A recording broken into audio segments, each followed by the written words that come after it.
नमस्कार दोस्तों, स्वागत है आप सभी का अनुराग की वाणी यूट्यूब चैनल पर।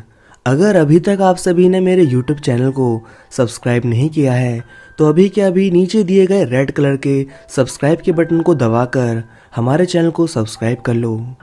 आज की कहानी के लेखक हैं कासिम अंसारी। तो बिना समय बर्बाद किए कहानी को शुरू करते हैं। साए साए डरावनी आवाज के बीच जंगल में घोड़ा गाड़ी बड़ी तेजी से चली जा रही थी। जिस तरह से घोड़ा गाड़ी बड़ी तेजी से भाग रही थी, मानो यूं लगता था जैसे कि कोचवान उस जगह से बहुत तेजी से निकल जाना चाहता हो। वो दिसंबर महीना था, सर्दी अपनी चरम सीमा पर थी और कोचवान बड़ी तेजी से घोड़ा गाड़ी चला रहा था। बल्कि यूं कहा जाए वह घोड़े को बुरी तरह से दौड़ा रहा था। तभी अचानक कोचवान के सामने एक व्यक्ति बड़ी फुर्ती के साथ सामने आ गया और उसने कोचवान को देखकर कड़कती हुई आवाज में कहा, गाड़ी रोक दो।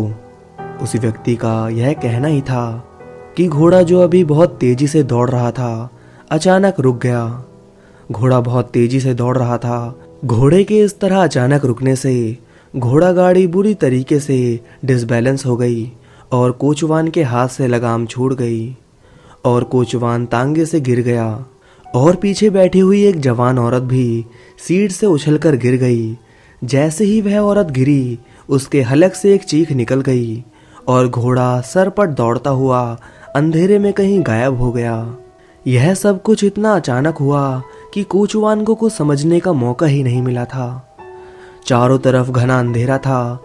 इस अंधेरे के आलम में सीट के पीछे बैठी हुई वह औरत भी कोचवान को नजर नहीं आई। कोचवान उस औरत को कतई नहीं ढूंढ पाता अगर उसकी राहें कोचवान के कानों में ना पड़ती। तभी कोचवान के कानों में एक आवाज टकराई, शाहरुख मुझे सहारा दो, कमबख्त मेरे कपड़ों की ऐसी तैसी हो गई है। उस औरत की बात सुनकर शाहरुख उसके पास पहुंच गया। क्योंकि कोचवान का नाम शाहरुख था, लेकिन वह उसके पास पहुंचा ही था कि किसी की परछाई देखकर वो वहीं रुक गया। उसने देखा उस औरत को कोई सहारा देकर उठा रहा था। फिर शाहरुख को अपने कानों में एक आवाज सुनाई दी, मुझे अफसोस है खातून, मेरी वजह से आपको तकलीफ उठानी पड़ी। वो औरत झुंझलाकर उस व्यक्ति से बोली, वैसे आप हैं कौन? मैं यहाँ का नया दरोगा हूँ खातून। वे उसे देखते हुए बोला और मुस्कुराने लगा।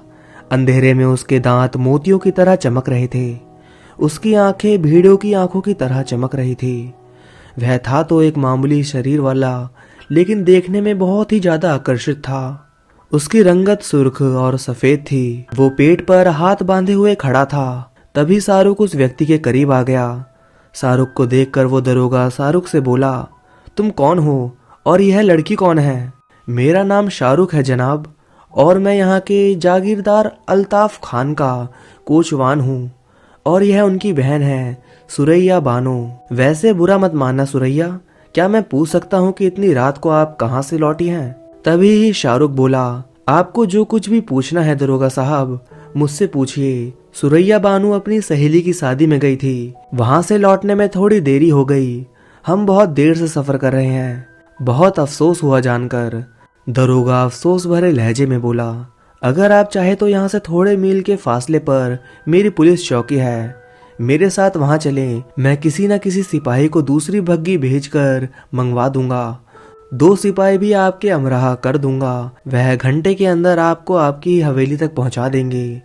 दरोगा की बात सुनकर शाहरुख सुरैया से बोला, क्या ख्याल है सुरैया जी?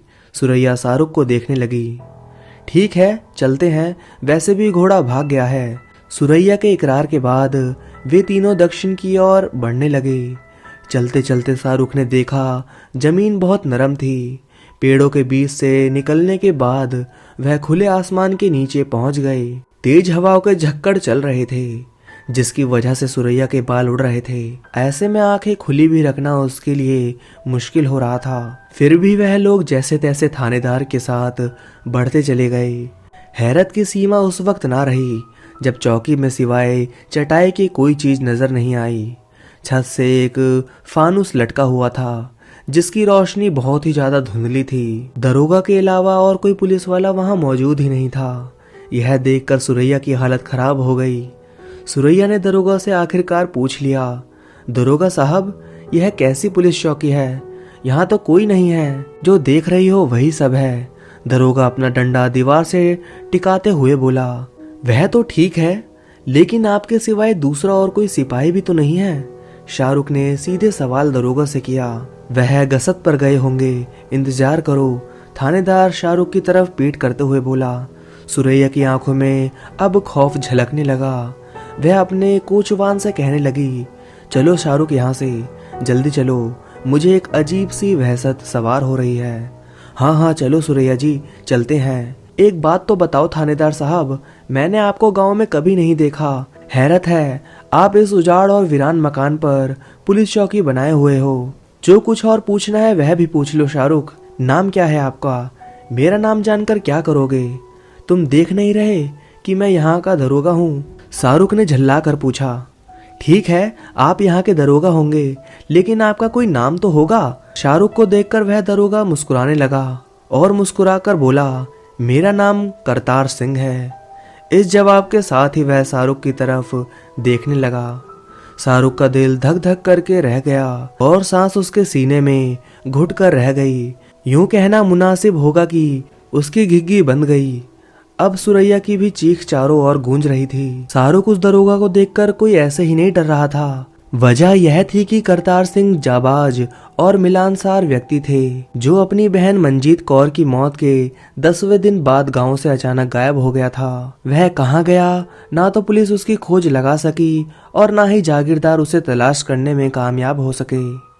6 महीने गुजर जाने के बाद आज वो इस वीराने मुकाम पर एक पिशाच की हैसियत से वह शाहरुख के सामने आया था। उसकी आंखें अंगार बरसा रही थी।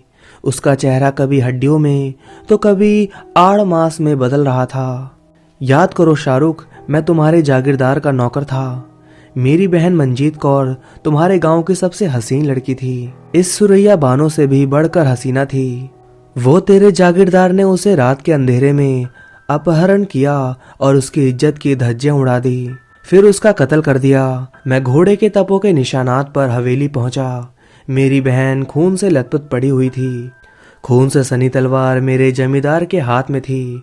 उसने मुझसे कहा कि मेरी बहन ने खुदकुशी की है। मैं इसलिए खामोश रहा क्योंकि मुझे अपनी बहन का अंतिम संस्कार करना था, लेकिन मैंने उसी वक्त कसम खाई थी कि मैं उसके कातिल को तड़पा तड़पा कर मारूंगा। दूसरे दिन तेरे जागीरदार ने 6 साथियों के साथ मिलकर मेरा भी कत्ल कर दिया और इस वीराने अंधे कुएं में मेरी लाश फिकवा दी। लेकिन उसे नहीं मालूम था कि इस अंधे कुएं में जो भी शख्स कत्ल कर फेंका जाता है वह पिशाच बन जाता है। और अब मैं तेरी नजरों के सामने तेरे जागीरदार की बहन की इज्जत लूटूंगा और तू कुछ ना कर सकेगा। मैं उसे खून से नहला दूंगा और तू देखता रहेगा। तुझे इसलिए जिंदा रहने दूंगा कि ताकि तू जाकर अपने जागीरदार को असलियत से आगाह कर सके। यह कहने के साथ ही वह सकते के आलम में खड़ी सूर्या बानो की तरफ बढ़ा। सुरैया बानो को बचाने के लिए शाहरुख ने आगे बढ़ना चाहा तो उसे अपनी टांगे 100 के किलो वजनी महसूस हुई। उसने मदद के लिए चीखना चाहा, मगर उसकी आवाज उसके सीने में घुटकर रह गई। वह सिर्फ उसे देख और सुन पा रहा था। उसके कानों में उनके कुत्तों की आवाज टकरा रही थी। करतार सिंह ने सुरैया बानो को दबोच लिया और उसका लिबास उतार लिया। वह चीखती रही, चिल्लाती रही और वह एक खूंखार भेड़िए की तरह सुरैया बानो को असमत लूटता रहा। फिर अचानक उसके दांत भेड़िए जैसे पैने हो गए। उसने सुरैया बानो का गला काट दिया। फिर वह खूंखार जानवरों की तरह हंसने लगा। देख शाहरुख, देख, मैंने तेरे जागीरदार की बहन को खत्म कर दिया। यह कह कहे बिखेरता रहा और सुरैया बानो के खून से नहाता रहा। फिर वो शाहरुख से बोला, जाकर अपने जागीरदार से कह देना, तेरी हवेली को सबका कब्रिस्तान बनाकर रख दूंगा। मैं किसी को नहीं छोड़ूंगा। हा हा हा, क्या मुसीबत आ पड़ी है? इतनी रात को क्यों जगा दिया मुझे? वह व्यक्ति जमाई लेने के बाद बड़े गुस्से के अंदाज में बोला। वह एक बहुत ही शानदार बेडरूम में लेटा था। वह बेडरूम आधुनिक सुविधाओं से लैस होने के साथ साथ खुशबू से रचा बसा था। कमरे में एक छोटा सा ब्लू कलर का बल्ब जल रहा था। मजबूरी है पुत्रा, शाहरुख जिस बग्गी में सुरैया को लेने गया था वह खाली लौटी है। घोड़ा बहुत बुरी तरह हाँफ रहा है। बग्गी में सुरैया बेटी का सूटकेस रस्सी से बंधा हुआ है, लेकिन उसमें ना तो सुरैया है और ना शाहरुख। एक बूढ़ी औरत ने एक ही सांस में उस व्यक्ति को सब कुछ बता दिया। वह बुरी तरह से हाँफ रही थी और उसके चेहरे पर फिक्रमंदी के आसार साफ साफ महसूस किए जा सकते थे। नींद से बेदार होने वाले उस नौजवान शख्स ने उस बूढ़ी औरत की बात सुन लेने के बाद अपनी कलाई पर बंधी घड़ी में वक्त देखा और चादर उछालकर वह बेकरारी से उठ खड़ा हुआ। वह नौजवान लंबा चौड़ा और देखने में बहुत ही गोरा था। उसका व्यक्तित्व महिलाओं के लिए खास तौर पर बहुत आकर्षक था। अब उस व्यक्ति ने जल्दी से कपड़े पहने और अपने कमरे से बाहर निकल गया। जैसे ही वह व्यक्ति बाहर निकला उसने हवेली की तमाम औरतों को जागता हुआ पाया और जब वह अपने सहन में पहुंचा तो हवेली के 8 नौकरों को बग्गी के इर्द गिर्द जमा पाया। उसे देखकर सभी लोग उसे सलाम करने लगे। अस्सलाम वालेकुम अल्ताफ भाई। अल्ताफ ने बड़ी बेचैनी से बग्गी का जायजा लिया। फिर वो तेज आवाज में बोला, घोड़े तैयार करो, हम इसी वक्त सुरैया की तलाश में रवाना होंगे। वह बग्गी में बैठते हुए बोला, और सुनो, एक शख्स रहीम के घर रवाना हो जाए और उसे बुला लाए। वो खोजी है, बहुत जल्दी सुरैया और शाहरुख का पता लगा लेगा। उसके हुक्म की तालीम सिर्फ 10 मिनट में पूरी हो गई। रहीम वहां पर पहुंच गया और उसके साथ बग्गी में बैठ गया। गांव का थानेदार 8 सिपाहियों के साथ 2 जीपों में वहां पर पहुंच गया। 10 घुड़सवार भी बंदूकों से लैस रवानगी के लिए तैयार हो गए थे। रहीम, किस नतीजे पर पहुंचे? अल्ताफ ने रहीम को देखकर कहा। अल्ताफ भाई, सुरैया और शाहरुख बग्गी में सवार थे। लगता है रास्ते में कोई हादसा उन्हें पेश आ गया है। चलो। अल्ताफ खान ने लगाम को झटका दिया और घोड़ा हिना हिना आते हुए हवा से बातें करने लगे। इस तरह कई आदमियों का काफिला सुरैया की तलाश में रवाना हो गया। वह काफी घनी आबादी वाला गांव था। पक्की रोशनी आती लाइट जगमगा रही थी और घोड़ों के तापों और जीपों के इंजन की आवाजों के अलावा सुबह के मुर्गे की बागें भी गूंज रही थी। आधे घंटे बाद यह काफिला कच्ची सड़क पर पहुंच गया। अब धूप निकलने लगी थी और सन्नाटा टूटने लगा था और 15 मिनट बाद घोड़ा एक खास मुकाम पर पहुंचकर रुक गया। काफिले के सभी लोग वहां पर रुक गए। पुलिस के जवान जीपों से उतर पड़े। यूं लगा जैसे वीरान में दिन निकल आया हो। बग्गी से सबसे पहला शख्स रहीम उतरा और जीप से थानेदार उतरा था। थोड़ी सी कोशिश में जनाना और मर्दाना कदमों के निशान मिल गए। क्या बात है रहीम, तुम परेशान लग रहे हो? अल्ताफ खान खोजी रहीम से संबोधित हुआ। अल्ताफ भाई, मेरा अंदाजा है सुरैया बानू और शाहरुख के अलावा यहाँ कोई तीसरा हस्ती भी मौजूद था। क्या कह रहे हो तुम? थानेदार ने कड़क आवाज में कहा। अगर कोई तीसरा भी मौजूद होता तो उसके कदमों के निशान भी पाए जाते। भूतों और पिशाचों के कदमों के निशान नहीं होते थानेदार साहब। रहीम भी कड़क में बोला। क्या मतलब कोई नई कहानी गढ़ाओगे? थानेदार ने एक व्यंग कसा। बग्गी में जुड़े हुए घोड़े की तरफ देखिए थानेदार साहब। घोड़ा सुबक रहा है, हिना रहा है और उसकी आंखों में चमक है। कैसी बच्चे जैसी बातें कर रहे हो? इतनी दूर से घोड़ा सर पर दौड़ कर आया है तो क्या करेगा? और घोड़े भी 45 मिनट से दौड़ रहे हैं। बग्गी वाले घोड़े की तरह क्यों नहीं मचला है और अपने खुरों को जमीन से क्यों नहीं खुरच रहे? अब बस बहस ही होगी या कुछ करोगे भी? अल्ताफ खान बेचैन होकर बोला। कदमों के निशान देखकर चलो, कहीं ऐसा ना हो मेरी बहन किसी हादसे का शिकार हो जाए। आइए मेरे साथ। यह कहते हुए रहीम एक तरफ बढ़ गया। पुलिस की टॉर्च की रोशनी में जमीन पर औरत और आदमी के कदमों के निशान अब साफ साफ दिख रहे थे। 10 मिनट बाद तेज तेज चलते रहने के बाद वे टूटी फूटी रंग बिरंगे पत्थरों से बनी हुई एक कोठरी के करीब पहुंच गए। पोजीशन यह थी कि कोठरी के चारों तरफ से सब हथियारबंद लोगों ने घेर लिया था। यह क्योंकि मैदानी इलाका था इसलिए हवाओं में अच्छी खासी तेजी थी। हवा के दबाव पर मिट्टी के भंवर भी बन रहे थे। पूरा माहौल साए साए कर रहा था।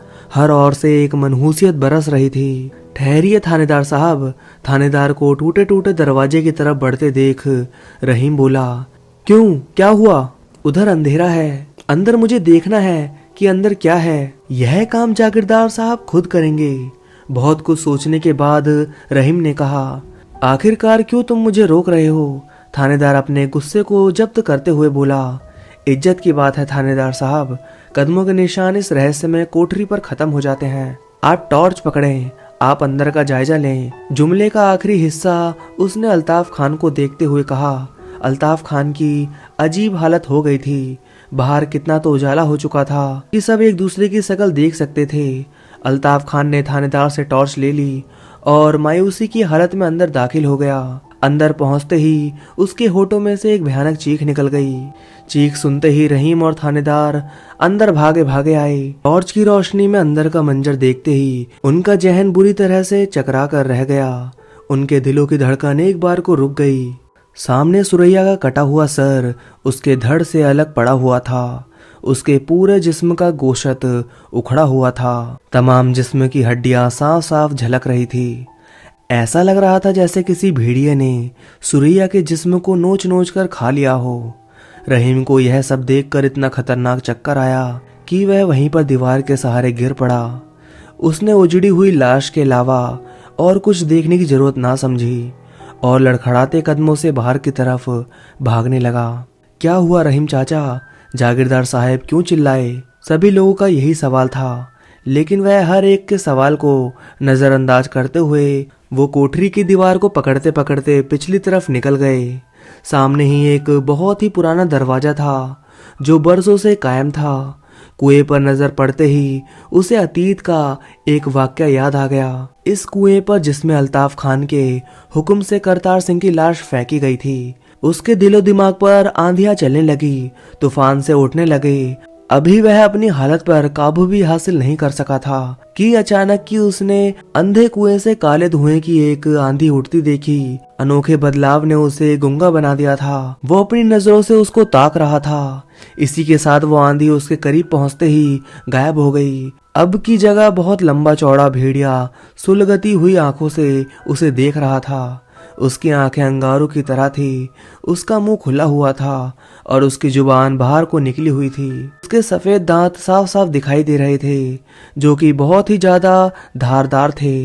यह मंजर देखकर रहीम डर गया कि अचानक उस भेड़िए ने उस पर छलांग लगा दी और उसके गले में अपने दांत गड़ा दिए।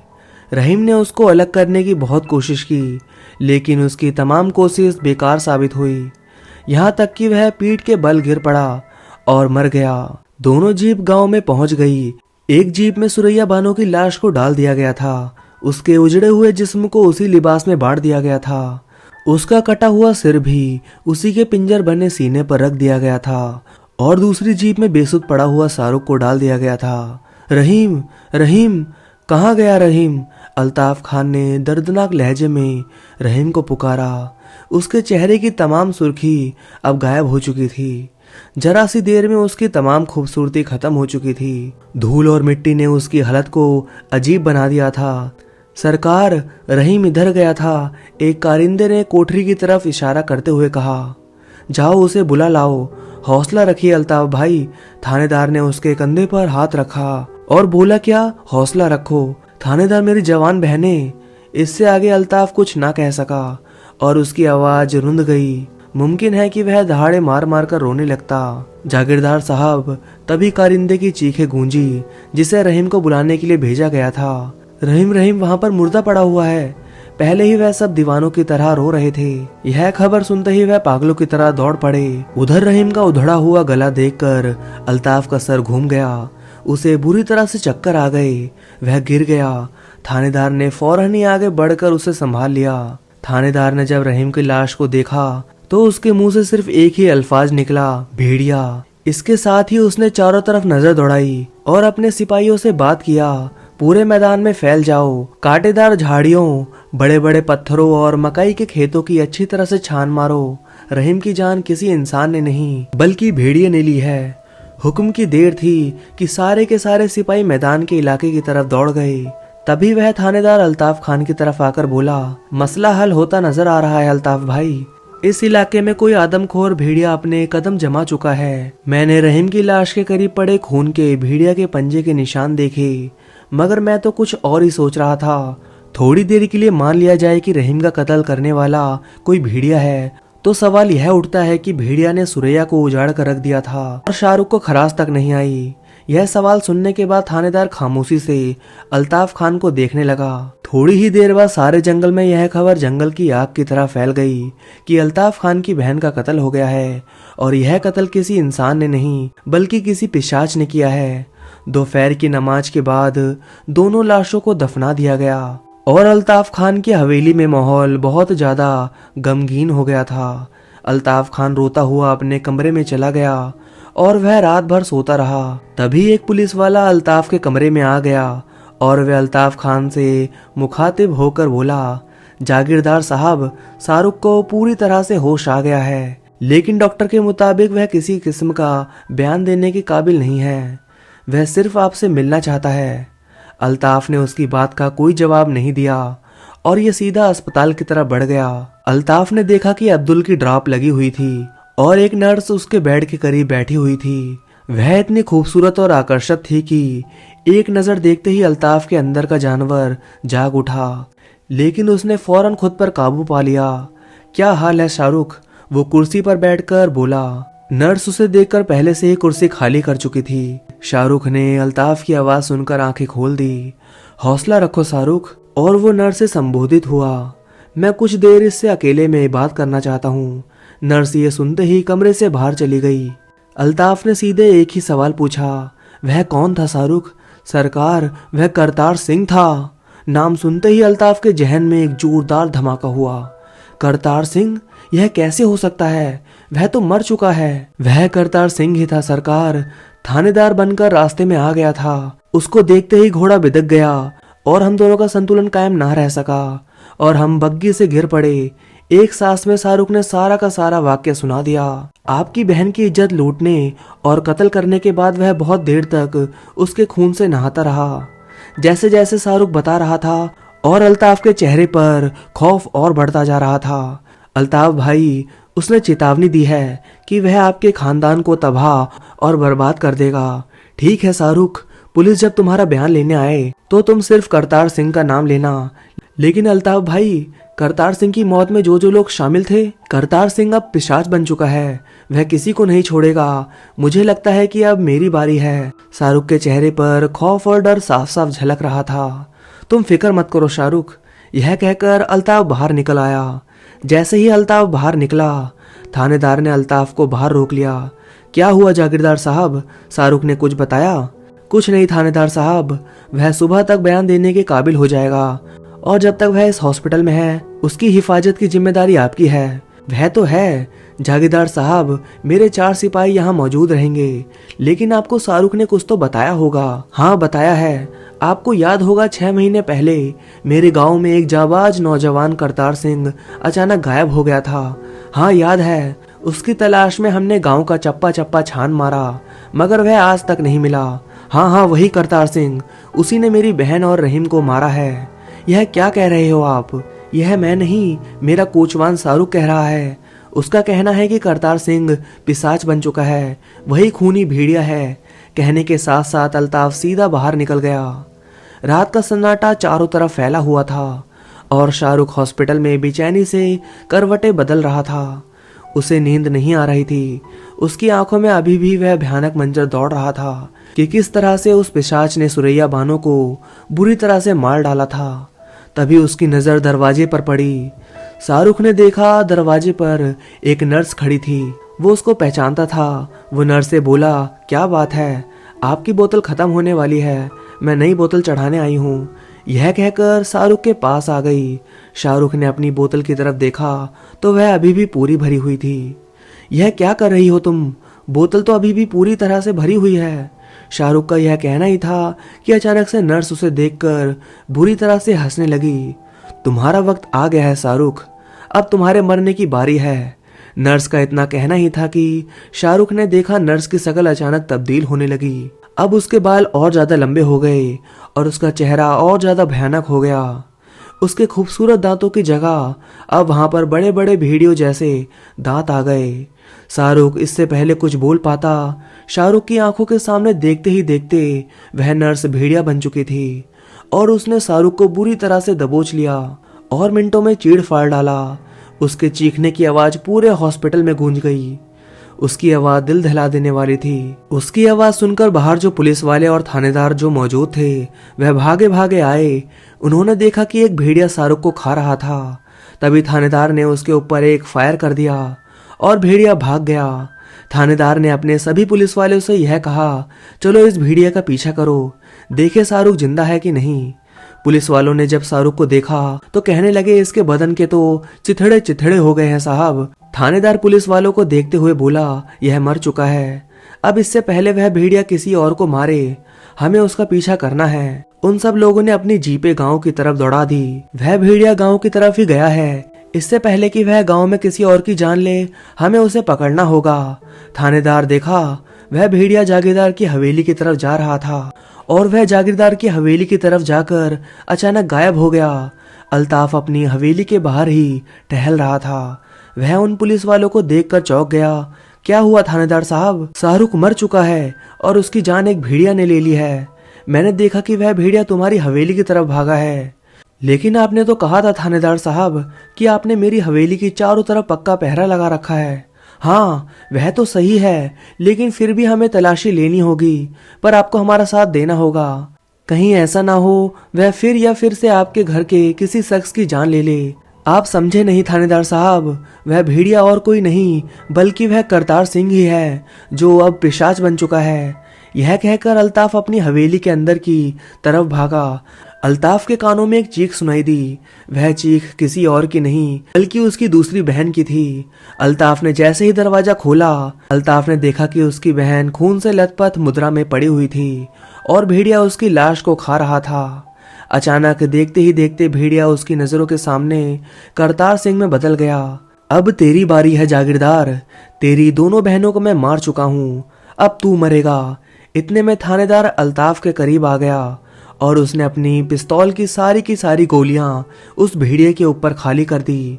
भेड़िया वहां से जा चुका था। चारों ओर सन्नाटा फैल चुका था और अल्ताफ का डर के मारे बुरा हाल था। थोड़ी ही देर में पूरे गांव में खबर फैल गई कि जागीरदार की दूसरी बहन भी मर गई। उसे किसी और ने नहीं बल्कि उसी पिशाच ने मारा है। दूसरे दिन सारे के सारे खानदान वाले हवेली में जमा थे और वह बुरी तरह से रो रहे थे।